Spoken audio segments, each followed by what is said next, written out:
Hello friends, मैं Prince Kumar अपने channel GS मस्ती में आपका स्वागत करता हूं।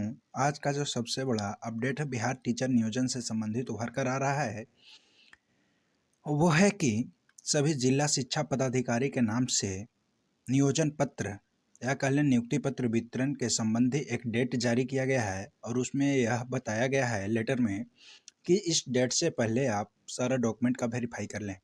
इसी पर हम लोग इस वीडियो में चर्चा करेंगे। उसके लिए आपको हमारे साथ वीडियो के अंत तक बना रहना पड़ेगा ताकि आपका हर एक डाउट क्लियर होगा। साथ ही साथ इस वीडियो में हम लोग कई क्वेश्चन भी उठाए हैं, जिसमें सबसे पहला है कि क्या नियोजन पत्र 25 तक मिलेगा या नहीं मिलेगा, उसके बारे में भी चर्चा करेंगे। साथ ही हम लोग बात करेंगे कि नियोजन पत्र वितरित कौन करेगा। साथ ही साथ जिनका काउंसलिंग नहीं हुआ है या काउंसलिंग कराने जा रहे हैं तीसरे चरण में, उनके लिए भी हमने एक क्वेश्चन राइज किया है कि वो कहाँ काउंसलिंग कराएं या कर लें, काउंसलिंग स्थल का चयन किस प्रकार से करें। तो आइए सबसे पहले हम आपको इस वीडियो में लेटर को दिखाते हैं, जिसमें आपको हम डेट दिखाने का कोशिश करते हैं। जो मेन बुलेट पॉइंट है आप देख रहे हैं, जिसे हम घेर रहे हैं, इसमें आप पढ़िएगा केवल। तो इसमें लिखा गया है, इस संबंध में विभाग द्वारा निर्णय लिया गया है कि सभी नियोजन इकाई के चयनित अभ्यर्थियों को दिनांक 25 फरवरी 2022 को एक साथ नियुक्ति पत्र दिया जाएगा। पंचायती राज नियोजन इकाई एवं प्रखंड नियोजन इकाई के चयनित अभ्यर्थियों का नियुक्ति पत्र संबंधी प्रखंड मुख्यालय में तथा नगर निकाय में चयनित अभ्यर्थियों का नियुक्ति पत्र संबंधी जिला मुख्यालय में वितरित किया जाएगा। तो दोस्तों, आपका डाउट क्लियर होगा कि पंचायत और जो ब्लॉक में हुए हैं, अब देख लीजिए, पंचायत प्लस ब्लॉक का कहाँ मिलेगा, ब्लॉक, तो ये दोनों का मिलेगा कहाँ, ब्लॉक में। ठीक है। अब हम लोग नगर निकाय की बात करें तो नगर निकाय का मिलेगा, नगर निगम का मिलेगा आपको डिस्ट्रिक्ट में। तो आप इस लेटर का चाहे तो स्क्रीनशॉट लेकर भी पढ़ लीजिएगा। हम लोग चलते हैं जो क्वेश्चन राइज किए हैं और उसे एनालाइज करने का कोशिश करेंगे और इस लेटर का भी एनालाइज करने का कोशिश करेंगे। तो आइए सबसे पहले हम लोग चलते हैं क्वेश्चन देखते हैं कि क्वेश्चन कौन कौन था। तो दोस्तों, आप देख रहे हैं कि हम जो क्वेश्चन इस लेटर से संबंधित उठाए हैं उसमें है 25 फरवरी को ज्वाइनिंग लेटर मिलेगा, क्वेश्चन मार्क है, मिलेगा या नहीं। यदि इस संदर्भ में हम बात करें तो अभी हम लगभग आप मान के चले कि 55-56 दिन है। 55-56 दिन में कुछ भी हो सकता है, जिसमें दो पॉसिबिलिटी है। कोरोना यदि बढ़ जाता है, जैसा कि अभी संभावित डेट चल रहा है कि कोरोना फरवरी मार्च तक पीक पर होगा, जो उसका नया वेरिएंट आया है वो पीक पर होगा। तो यदि ऐसा स्थिति आ जाता है तो ज्वाइनिंग लेटर या नियुक्ति पत्र हो सकता है डेट टल जाए। दूसरी बात इसका यह भी है कि इस पर कई अभी केस फिलहाल चलने लगा है, तो उसका भी इफेक्ट यदि नहीं पड़ा तब तो 25 तक पॉसिबिलिटी है कि मिल जाए, यदि इफेक्ट पड़ गया तो भी डेट बढ़ सकता है। इसका सबसे बेस्ट एग्जाम्पल हम आपको देते हैं, छठे चरण जो हाई स्कूल का बहाली चल रहा है उसमें जब हम लोग का बहाली शुरू हुआ था उस टाइम हाई स्कूल से संबंधित जो छठे चरण का नियोजन पत्र वितरित करने का डेट जारी था, लेकिन उसमें ब्लाइंड फेडरेशन जो केस किया था या दिव्यांगजनों के द्वारा जो केस किया गया था, उसका इफेक्ट आप देखें कि कितना उस पर पड़ा और उसमें फिर से अप्लाई कराया गया, फिर से मेरिट बना, अभी बन ही रहा है, फिर पब्लिश होगा, फिर काउंसलिंग होगा। अर्थात कह लें कुल मिलाकर तो देख लिए कि बहाली किस तरह से अभी चल ही रहा है। ज्वाइनिंग लेटर डेट जारी होने के बाद भी कैंसिल होकर बहाली अभी प्रक्रिया में है। अब हम लोग दूसरा क्वेश्चन पर आते हैं कि नियोजन पत्र कौन देगा, या कह लें नियोजन पत्र पर सिग्नेचर किसका होगा। तो नियोजन पत्र कौन देगा, तो इसमें जो कमेटी था, कई मेंबर का कमेटी होता है, वो सारा जो डॉक्यूमेंट आएगा वेरीफाई होकर उस रजिस्टर पर सिग्नेचर करेंगे, लेकिन जो नियोजन पत्र दिया जाएगा उस पर मेनली सिग्नेचर होगा पंचायत सचिव का, यदि पंचायत की बात करें।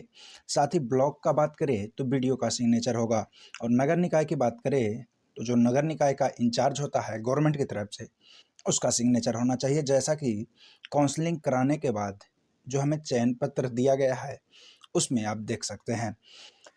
अब हम लोग जो सबसे इम्पोर्टेंट क्वेश्चन आ रहा है, जिनका काउंसलिंग अब तक नहीं हुआ है, काउंसलिंग कराने तीसरे चरण में जा रहे हैं, तीसरे चक्र में जा रहे हैं, उनसे संबंधित कि काउंसलिंग स्थल का चयन कैसा करें, कैसे करें और हमारा एक्सपीरियंस क्या था। इस वीडियो में हम आपको अपना एक्सपीरियंस बता रहे हैं।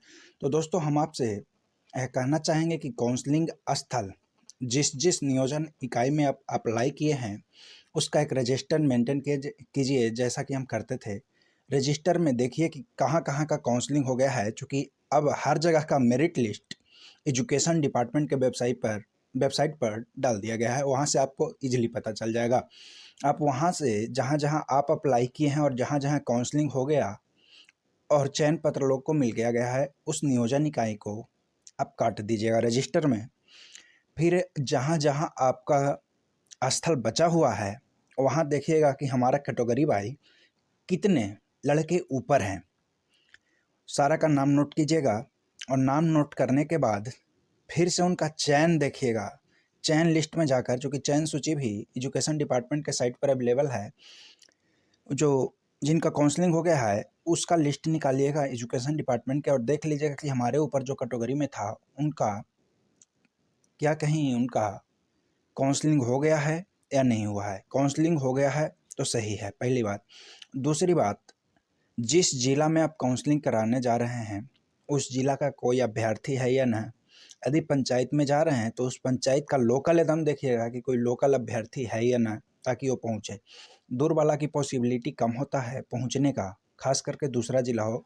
हालांकि कई बार दूसरा जिले वाले भी नियोजन इकाई में पहुंच जाते हैं, जैसा कि एक हमारे साथ ही घटना हुआ था। जब हम काउंसलिंग कराने जा रहे थे तो वहाँ पे हमसे 0.2 मार्क्स वाला, ऊपर वाला, हमारा जितना नंबर था उससे 0.2 उसका परसेंट में ऊपर मार्क्स था, और वो जहानाबाद से गया जिला में आ गया था, जिसके वजह से हमारा वहाँ काउंसलिंग नहीं कराया पहले चक्र में काउंसलिंग नहीं हो पाया था, और हमारा दूसरा चक्र में जाकर काउंसलिंग औरंगाबाद में हुआ।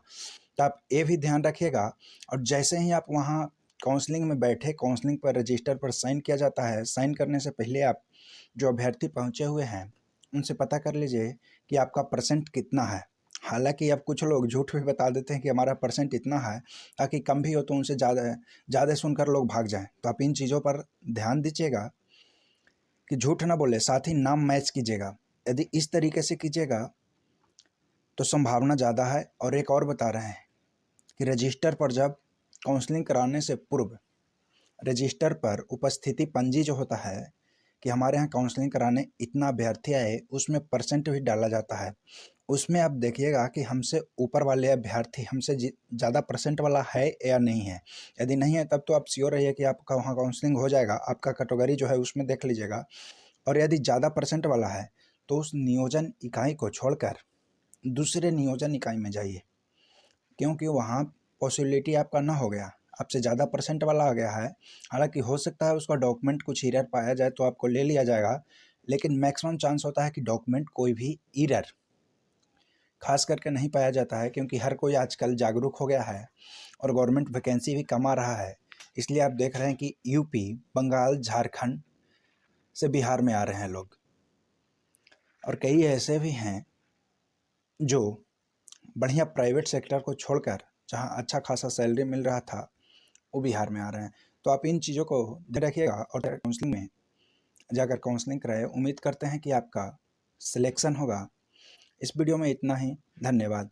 साथ ही इस वीडियो के माध्यम से जो हम बताए, यदि हमारे वीडियो सुनने के वजह से आपको कोई दिक्कत होता है तो आप उससे खुद एनालाइज कीजिएगा, ठीक है, और आप निर्णय खुद लीजिएगा। यदि हमारे वजह से कुछ निगेटिव आपको इम्पैक्ट पहुंचता है तो उसके लिए ना तो हम जिम्मेवार होंगे और नहीं हमारा वीडियो। इस वीडियो में इतना ही, धन्यवाद। इस वीडियो का मतलब किसी को उकसाना और भड़काना नहीं है। यदि वीडियो हमारा पहली बार देख रहे हैं तो चैनल को सब्सक्राइब कीजिएगा, वीडियो को लाइक कीजिएगा और दोस्तों के साथ शेयर कीजिएगा। धन्यवाद।